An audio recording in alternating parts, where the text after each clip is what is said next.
Meron akong nakita at nabasa na idol ko ito sapagkat lahat ng gadget ko ay galing busara niya. Si Steve Jobs ng Apple. Siya ay namatay na maaga. Meron siyang huling mga salita na iniwan. Kung nag-aalaga ka ng kalusugan, ang unang alagaan mo ay ang iyong sarili. Hindi naman po yata maaari. Ibang inaalagaan mo at ang katawan mo napapabayaan. Pero si Steve Jobs na kung saan manggagaling ang kwento natin lahat. Ang sabi niya, the most expensive bed in the world, the sick bed. You can employ someone to drive the car for you, but you can't employ someone to bear the sickness for you. Di po ba?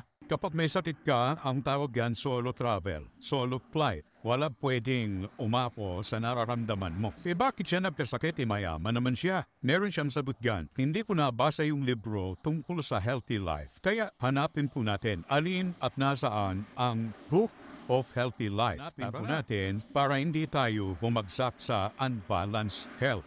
Tayo po'y magsisimula ng pagpuklas doon sa kauna-unahang libro na kung saan nilalang ang paraiso, kuhalaman ng Eden, at doon nagsimula ang tinatawag na balanced world, balancing mundo. Sa loob ng 6 na araw, ang Panginoong Diyos nagtrabaho. Talagang binalansi niya ang kalusugan at kayamanan. Unang araw, nilalang ang earth, space, time, and life. Pangalawa, araw ay atmosphere, impapawid. Pangatlong araw, dry land and plants. Kung mapapansin po ninyo, nung magkaroon na po ng lupa, ay doon na nagkaroon ng mga halaman. And then, kailangan ng mga halaman ang sun, moon, and stars.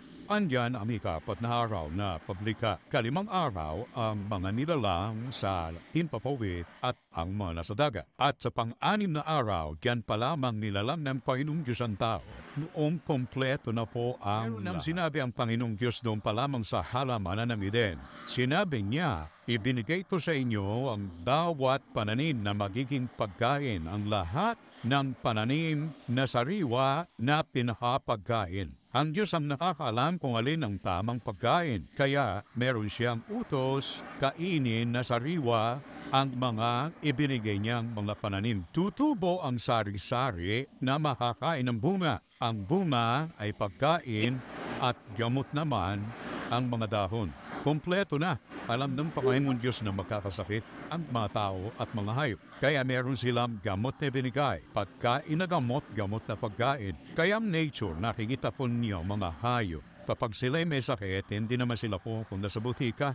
Pandun sila nanginginain lamang ng mga halaman, dahon na kanilang kailangan. Nature po yun. Walang eskwelahan para mapag-aralan nila yan. Tayong mga tao, 6th day of creation, God described what humans to eat. Alam ng Panginoon anong pagkain. The fruit of all the plants and trees that created for the 3rd day. Ganon din ang utos niya sa mga hayop. Utos niya sa mga hayop, ang pagkain nila, prutas at gulay. At ang mga pagkain na ito ay tutuloy hanggang generation to generation.